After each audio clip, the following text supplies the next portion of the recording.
Um, Typically, we see in our environment, and for example, when my mom was living, she would always say, I don't know what it is about you, but you're always happy. And so I'm beginning to see as I age that that personality really is a gift. So I'm really thankful because we do see a number of people who are angry. So just to make sure that people can connect, because we want to make sure that they get your contact information a few times before we close.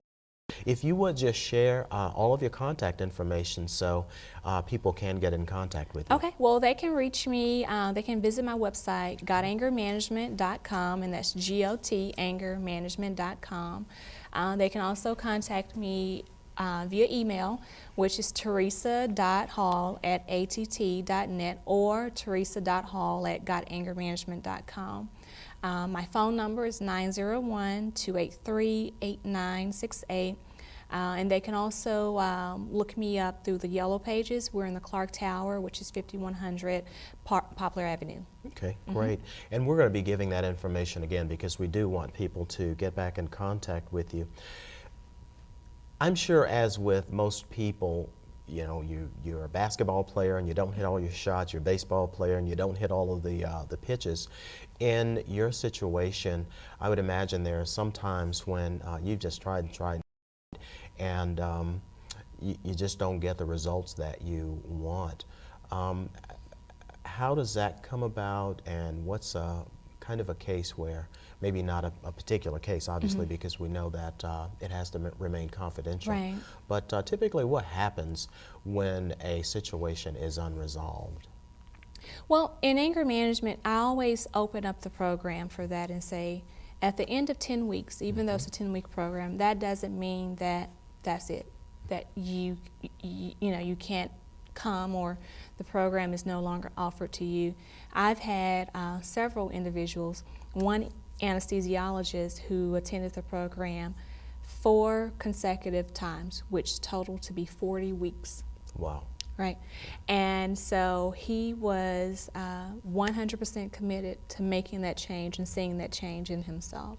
And so I always, you know, encourage everyone to just be patient with themselves and not to feel like they have to see overnight results. Many of my clients will see progress after the 4th or 5th week, and they'll be able to see the benefits of it very early on in the program. But there are some who maybe will need an extended course or need extra or additional time to fully grasp what the message is being taught or the curriculum as a whole. Okay.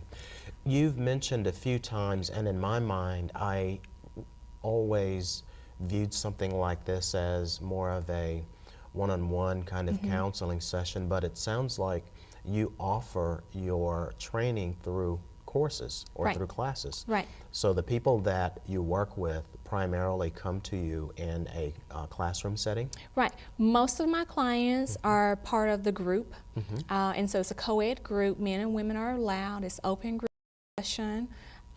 We laugh a lot, but we also have, you know, curriculum to follow as well. And so most will come through the 10-week course, but also offer one-on-one if they want a little bit more private time for themselves or with their spouse or even with their family. And I also offer workshops and seminars to different jobs and corporations. Great. And you're not landlocked, right? So you can go anywhere in the world. So all of you folks that are looking at the show, regardless of where you are or regardless of where your friends or anyone that you know who could use some anger management help, feel free once again to reach Ms. Hall at 901-283-8968 because that really is, in some ways, my wife talks about our health being our wealth. Right. And this is kind of that emotional and mental health. Absolutely. Absolutely. You know, that's a great point that you bring up because many of my clients, I will just really try my hardest to stress that when you get into your 60s or 70s and your health starts to fail, it's not about what happened or affected you the night before. It was 50 years ago. Wow. It was 40 years ago.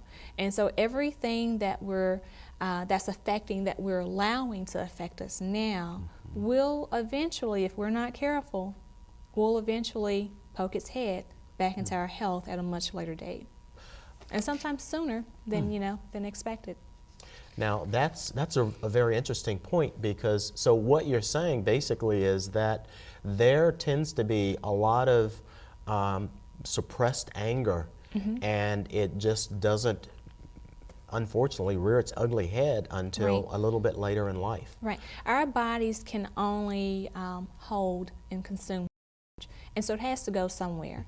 And so anger and stress is like swallowing a needle and expecting it not to puncture an organ. Wow. It's not going to happen. It's going to go somewhere. That's pretty graphic. Yeah, Right. that's pretty graphic. And I think in pictures, so I mean, I could think about that.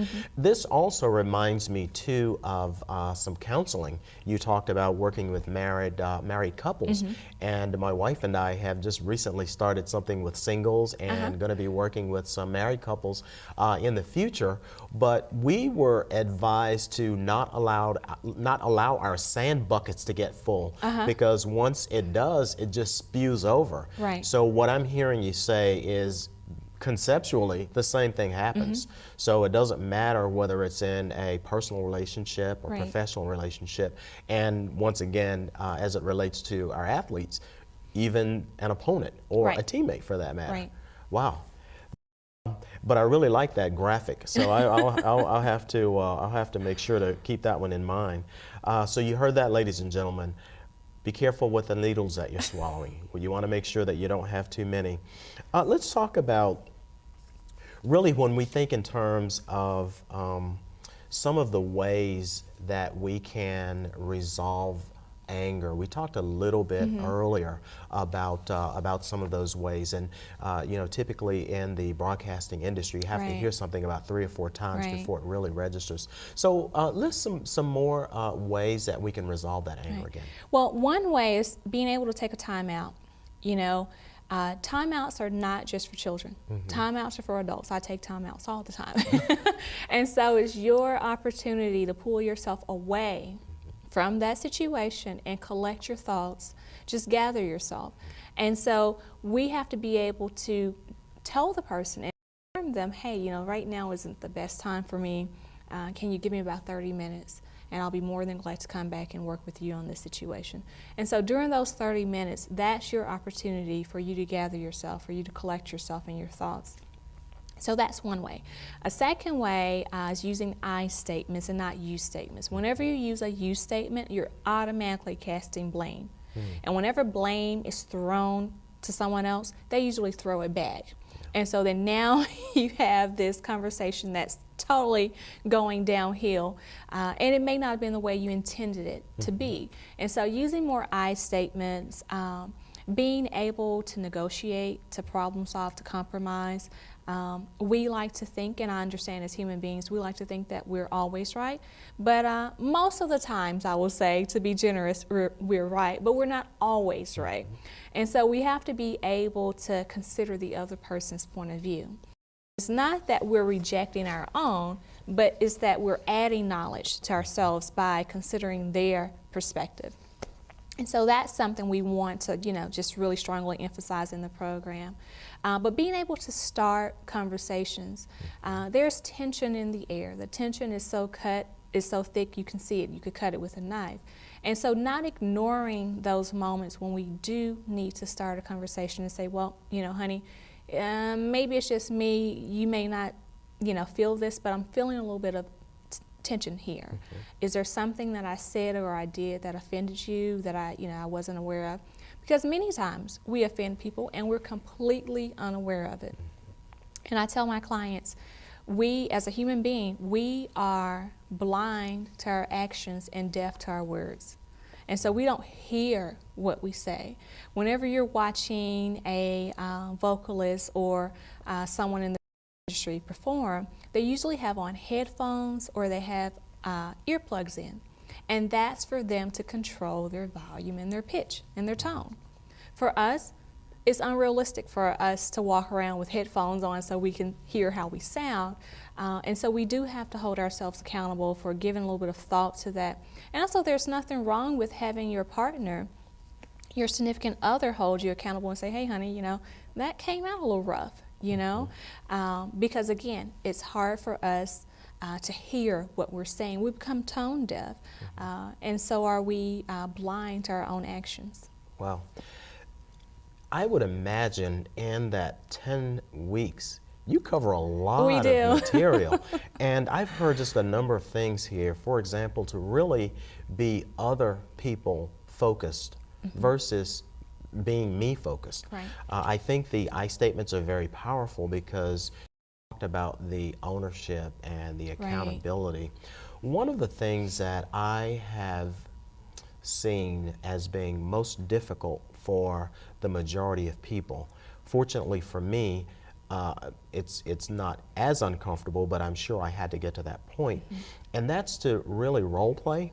Now, during your facilitating or during your sessions, do you ever just role play with? We don't role play a lot of the group. I would say maybe about 15–20%. But it usually comes in the form of empathy training. And so empathy is another skill that we cover, which is basically them placing themselves in the place of someone else, walking in someone else's shoes. And so we do a lot of empathy training on showing compassion and being understanding. And we find that most times we're empathetic who are closest to us, but I like to explain to them that strangers are the ones who appreciate it much more, because the people who are closest to you generally expect it. Absolutely. Wow, but I think that's extremely powerful.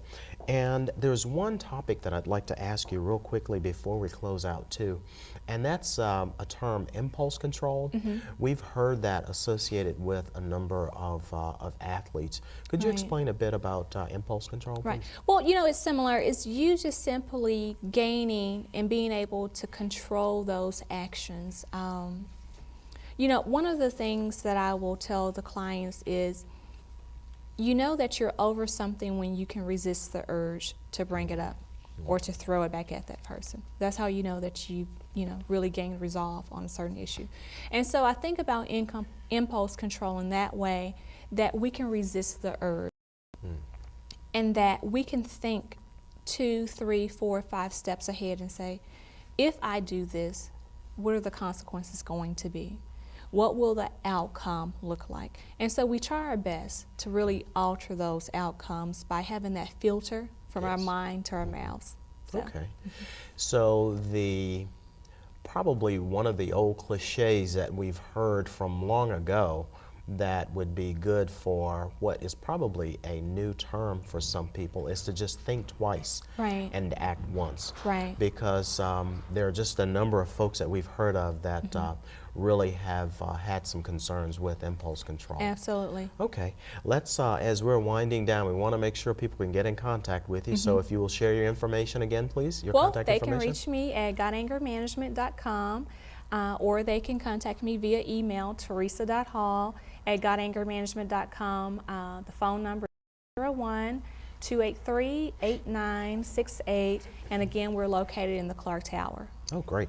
All righty. Well, it has certainly been a pleasure to have you here on the show today.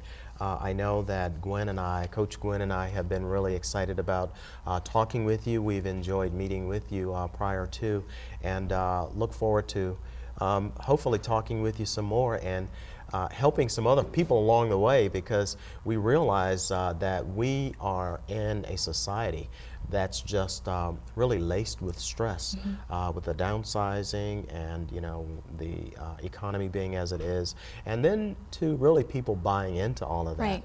So really, first and foremost, people should just really kind of, I guess, relax. Any parting words of wisdom that you would like to share with everyone? Don't sweat the small stuff. Oh, wow. And can I add something to